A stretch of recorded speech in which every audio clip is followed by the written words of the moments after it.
Ok les gars, la drague de rue, ça a complètement changé ma vie, ça a drastiquement bouleversé toute mon existence, sur le plan social, amoureux, sur le plan professionnel, et aussi sur le plan purement charnel. Donc aujourd'hui, je vais t'expliquer comment est-ce que toi tu peux commencer, même si tu es timide, si tu n'as jamais parlé à une seule femme de ta vie, si tu as une terrible anxiété sociale, si tu as très peur des femmes. Aujourd'hui, je vais pouvoir tout expliquer mon expérience parce qu'avant, moi, j'étais comme toi, j'avais peur des femmes, j'avais vraiment une peur bleue des femmes. La première fois que j'ai abordé une fille de ma vie, je me suis fait rejeter méchamment, ça m'avait traumatisé. Et le jour où j'ai voulu me remettre dans le bain pour pouvoir tout simplement me mettre en relation avec des femmes, parce que j'ai essayé les applications de rencontre, ça marchait pas. J'aime pas les boîtes de nuit, j'aime pas faire la fête, donc forcément, j'avais aucune manière de rencontrer des femmes. Dans mon entourage, j'en avais pas. Puis même, je voulais pas draguer dans mon environnement social pour pas me griller. Donc voilà, le jour où j'ai voulu me remettre dans le bain, j'avais une peur bleue des femmes, c'est-à-dire que la première fois où j'y suis retourné, j'ai failli tomber dans les pommes, tellement que c'était hardcore les gars, je vous dis les choses telles qu'elles sont. Donc voilà, donc là, euh, première étape, tu dois comprendre pourquoi est-ce que tu ne fais pas la drague de rue, donc tu as plusieurs idées reçues. La première, tu associes le dragueur de rue au racaille qui harcèle les femmes dans la rue, donc nous on n'est pas ce genre de personnes. Nous on fait les choses proprement, avec beaucoup de respect et d'empathie. Et si la femme ne veut pas, bah elle veut pas et voilà, tu passes à autre chose. T'essayes pas d'insister ou quoi que ce soit. Ça c'est la première règle du gentleman. Ensuite, ça c'est la première chose. Deuxième chose, tu dois te remémorer toutes les expériences que tu as eues avec les femmes. Donc tu as sûrement eu de très mauvaises expériences si tu en as eu. Tu t'es sûrement fait friendzone, rejeté méchamment, on s'est sûrement moqué de toi même. Ou alors tu as eu que des expériences avec des femmes qui ne te plaisaient pas forcément, mais tu étais avec elles parce que elle voulait bien de toi et donc forcément, comme tu n'avais pas le choix, bah, tu as accepté. Et ça, c'est un mindset que tu abandonneras lorsque tu vas te familiariser avec la drague de rue. Parce que tu vas commencer à avoir de l'abondance. C'est-à-dire que moi, avant de faire la drague de rue, je fréquentais que des femmes qui voulaient bien de moi, mais qui me plaisaient absolument pas. Physiquement et même mentalement, c'était vraiment pas terrible. Sans jugement de valeur, mais voilà, c'était clairement pas mon choix d'être avec elle. Mais je le faisais quand même parce que voilà, je suis un homme, j'avais envie de quand même me relationner avec une femme. Et maintenant que je fais la drague de rue et que, avec de l'expérience, j'ai recalé tellement de femmes pour certains points, tu vois. Maintenant, je suis devenu très exigeant parce que j'ai le choix grâce à la drague de rue. Je dis bien grâce à la drague de rue parce que la différence entre la personne que j'étais avant et aujourd'hui, c'est juste mes compétences sociales qui ont évolué. Et c'est tout, parce qu'en soi, j'ai le même physique, le même style vestimentaire, le même corps, je suis la même personne. C'est juste développer mes compétences sociales. Donc, c'est juste ça qui a fait la différence entre le jour homme où j'ai fait ma première approche et le jour 3000 où aujourd'hui j'arrive à avoir un date par semaine minimum si c'est ce que je veux. Parce que là, bon, en ce moment, je drague pas trop parce que je suis plus focus sur autre chose. Mais bon, la semaine dernière, par exemple, j'ai fait un date. Ce mois-ci, j'ai eu des expériences avec des femmes, des expériences personnelles avec des femmes. Donc voilà, je suis quand même actif dans le terrain. Donc là, donc deuxième étape, tu dois te remémorer pourquoi est-ce que tu n'as pas une situation confortable avec les femmes aujourd'hui. Maintenant, la troisième étape, il faut que tu purges tes traumatismes que tu as avec elles. Donc là, tu vas écrire sur un papier toutes tes mauvaises expériences, toutes les émotions que tu ressens lorsque tu envisages de te relationner avec une femme. Il faut que tu acceptes de les revivre. Parce que tu vas forcément les revivre, tu vas forcément passer par là quand tu vas te remettre à la drague de rue. Quand tu vas te mettre à la drague de rue, pardon. C'est une phase obligatoire parce que forcément là, tu vas approcher beaucoup de femmes, tu vas faire des dates, tu vas forcément t'attacher, tu vas être déçu. Sache-le, tu vas être déçu. Et voilà, mais ça va bien se passer. Il faut vraiment que tu apprécies le process. Quatrième étape, il faut que tu mettes toutes tes croyances limitantes aussi sur ton petit livre personnel. Donc tu vas acheter un petit bouquin où tu vas le nommer personnel. C'est ton petit journal intime, mais en fait là-dedans tu vas écrire toute ta progression dans ta vie d'humain. Donc là tu vas écrire toutes tes croyances limitantes que tu as par rapport aux femmes. Donc le fait que les femmes elles aiment que les hommes riches, ce qui est faux. Que les hommes qui sont beaux, c'est totalement faux. Que les hommes qui voilà, tu écris toutes tes croyances limitantes. Parce que moi, j'en ai plus trop forcément, donc j'ai pas vraiment d'exemple. Et voilà, une fois que tu as écrit tout ça, Euh, Maintenant, on va vaincre ton anxiété sociale. Donc moi, pour vaincre mon anxiété sociale, moi, je suis beaucoup dans la confrontation comme mec, dans le sens où j'aime aller dans le dur, j'aime me mettre dans le danger, entre guillemets. J'aime bien mettre la tête sous l'eau et vraiment y aller.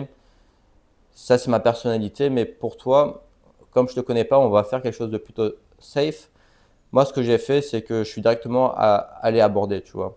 J'avais une peur bleue, je pensais que j'allais m'évanouir pendant les 10 premières rencontres. C'était vraiment très énergivore. Le soir, quand je rentrais chez moi, j'étais explosé tellement que j'étais fatigué, tellement que mon organisme il a travaillé. Euh, j'ai oublié ce que je voulais dire. Ouais, du coup, voilà. Ce qu'on va faire, plutôt que faire ça, y aller à la guerre, parce que moi en fait, j'avais accepté le fait de mourir. Je m'étais dit, ok, j'ai plus rien à perdre. Là, j'ai 24 ans. Il faut vraiment que j'y aille, parce qu'en fait, avant, je faisais la drague de rue, mais j'étais nul. Et là, cette année, je me suis vraiment mis à fond. J'ai abandonné toutes mes croyances limitantes. J'ai éteint mon mental. Et je me suis dit, ok, maintenant, plus rien à foutre. J'écoute plus mon mental, j'y vais, tu vois. Et donc, forcément, je suis allé à la guerre. Je me suis mangé énormément de râteaux. Mais aujourd'hui, ça fait que maintenant, bah, je suis devenu le boss. Franchement, les gars, je me régale. Bah, ça marche bien, quoi. Parce que forcément, c'est une compétence et quand tu passes 10 000 heures sur une compétence, bah, tu deviens bon au bout d'un moment. Sauf si tu répètes tout le temps la même erreur, mais ça, c'est que si tu manques de recul. Donc, toi, ce que tu vas faire, comme tu es timide, tu as anxiété sociale, comme tu as sûrement des choses qui te bloquent, on va y aller petit à petit. Donc, la première étape, c'est le jour 1. Tu vas te, tu vas remettre en cause ton style et ton apparence. Donc tu vas te poser la question suivante. Est-ce que mon outfit, est-ce que mes vêtements correspondent à la personnalité que j'ai et à celle que j'aimerais refléter aux autres? Donc là, si c'est oui, bah tant mieux. Si c'est non, il va falloir que tu investisses dans des nouveaux vêtements, pardon. Donc là, comme tu peux voir, ça c'est mon style qui m'est personnel. Je me sens vraiment bien dans ma peau avec ce style. Donc le polo, des vêtements assez classe. Et souvent les gens ils pensent que ça coûte cher, mais non en fait. Ça c'est un polo Celio, ça coûte je sais pas peut-être 20 euros. Mon pantalon il coûte 30 euros. Bon mes mocassins ils coûtent 200 euros, mais tu peux en trouver moins cher. Tu vois mes chaussettes elles coûtent 10 euros. Tu vois faut faut que tu arrêtes de te dire qu'il te faut des vêtements chers.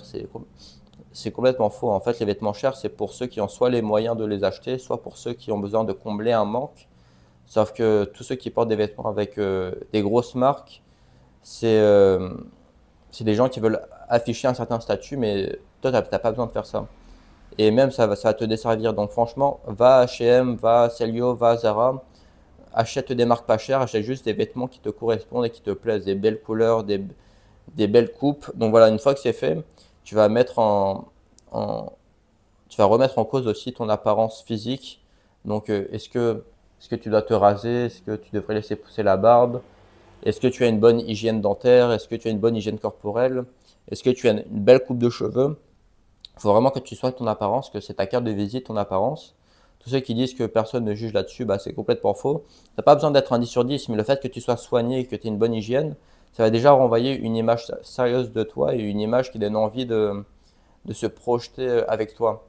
Ça coupe beaucoup de barrières, le fait d'avoir une bonne hygiène et une bonne apparence. Donc voilà, donc soigne ton apparence. Ensuite, pour le jour 1 ou le jour 2, si tu veux commencer le lendemain, il va falloir que tu demandes l'heure à des inconnus ou alors la direction. Donc là, tu peux demander à des adultes. Quand je dis des adultes, c'est des personnes de 40 ans, 50 ans. Nous, on a la vingtaine ou la trentaine. Tu demandes l'heure ou la direction. Tu fais 3 personnes par jour pendant 3 jours.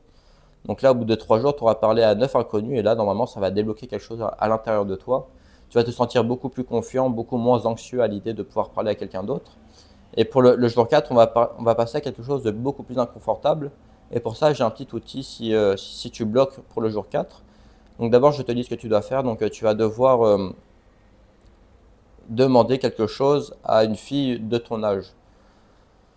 Si jamais c'est trop dur pour toi, tu pourras demander à une fille un peu plus vieille que toi. Mais tu vas lui voir, tu lui demandes quelque chose. Pour vraiment quelqu'un de anxieux, tu demandes la direction.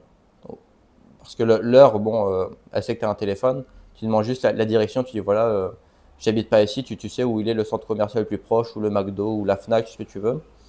Et si tu es un peu plus confiant, tu sens que tu es un peu plus à l'aise, tu vas voir une fille et tu lui dis, écoute, ce soir j'ai un date avec une fille que j'apprécie. Qu'est-ce que tu penses de ma tenue? Tu lui poses cette question parce que là, en fait, tu vas te mettre dans une situation confortable parce que tu vas t'impliquer personnellement. Contrairement aux 3 premiers jours où tu demandais quelque chose de neutre, là, tu t'impliques personnellement dans la question, ce qui fait que tu peux avoir soit réponse A, une réponse positive, soit réponse B, une réponse négative. La réponse A va renforcer ta confiance en toi et la réponse B va t'apprendre à accepter la frustration et le fait de te faire rejeter. Tu vas accepter les objections et tu vas apprendre à avoir un plus gros contrôle sur tes émotions. Parce que l'idée, c'est lorsque tu fais de la drague de rue, tu vas te faire rejeter 10 fois avant d'obtenir un oui. Moi, avant de coucher avec la première fille avec la drague de rue, j'ai abordé 150 filles. Mais grâce à mes vidéos, qui sont gratuites en plus, tu vas pouvoir le faire beaucoup plus vite. J'espère au bout de la... Je ne vais pas donner de chiffres parce que c'est beaucoup trop... l'audience est beaucoup trop large pour pouvoir dire un chiffre comme ça, mais tu pourras le faire beaucoup plus rapidement parce que tu vas apprendre de mes erreurs et tu vas aussi prendre ce qui a marché pour moi. Donc voilà, donc pour le jour 4, tu fais ça. Et si c'est vraiment trop dur pour toi de parler à une fille, ce qu'on va faire, je vais dire tu te fous à poil, mais oui, forcément, tu vas dans ta douche, tu mets l'eau la plus froide possible et tu te mets directement sous la douche et tu acceptes la douleur de l'eau froide. Et en fait, ça va apprendre à ton mental à, à ne pas prendre le contrôle sur ta décision. C'est-à-dire que là, tu vas mettre l'eau froide, ton esprit commande d'aller sous l'eau, mais ton mental va te dire non, c'est trop froid. Et toi, le but, c'est que ton esprit, il l'emporte sur le mental. Donc, tu y vas. Et en fait, si vraiment c'est trop dur pour toi, bah, tu fais petit à petit. Et au bout d'un moment, tu vas réussir. En fait, tu vas voir que quand tu retourneras dans la rue, ton mental, il aura de moins en moins de place pour s'exprimer. Ton esprit, il va développer une certaine autorité sur toi-même. Donc là, vraiment, tu fais ça. Ensuite, tu fais ça aussi pour le jour 5, pour vraiment te familiariser avec le fait de parler avec des femmes de ton âge. Et en fait, au bout du jour 5, si tu as bien fait les choses, que là, tu vas le faire pour 3 filles par jour, donc là, tu auras parlé à 6 filles, tu vas développer une certaine confiance en toi, une certaine aisance sociale, parce que tu vas voir qu'en fait, les femmes, elles sont gentilles, elles prennent le temps pour t'écouter, elles vont pas te rejeter, bien sûr, à condition que tu le fasses d'une manière respectueuse et que tu sois aussi assez intelligent dans la manière dont tu le fais. Faut pas que tu sois creepy, même si forcément au début tu vas l'être un peu. Mais c'est normal, au début t'es pas forcément très smart là-dedans, mais ça va se développer, t'inquiète pas. Moi au début j'étais très creepy, malgré moi, mais maintenant j'ai développé une certaine intelligence émotionnelle, donc j'arrive à être beaucoup plus smooth. Maintenant pour le jour 6, l'objectif c'est de faire un compliment à 3 filles de ton âge dans la rue. Et après, tu peux partir directement. Tu dis, ouais, excuse-moi, je viens de te croiser, je te trouve magnifique. Là, je dois aller au travail, mais je te souhaite une très très belle journée et tu pars. Si jamais tu sens que tu te laisses pousser des ailes, tu peux même te présenter, te dire, voilà, moi je m'appelle Gabriel, j'ai 24 ans, je fais ça dans la vie. Tu vois, tu essaies de creuser un peu, tu te présentes à elle, tu lui poses des questions sur elle. Et après, tu demandes son contact, si tu as le courage.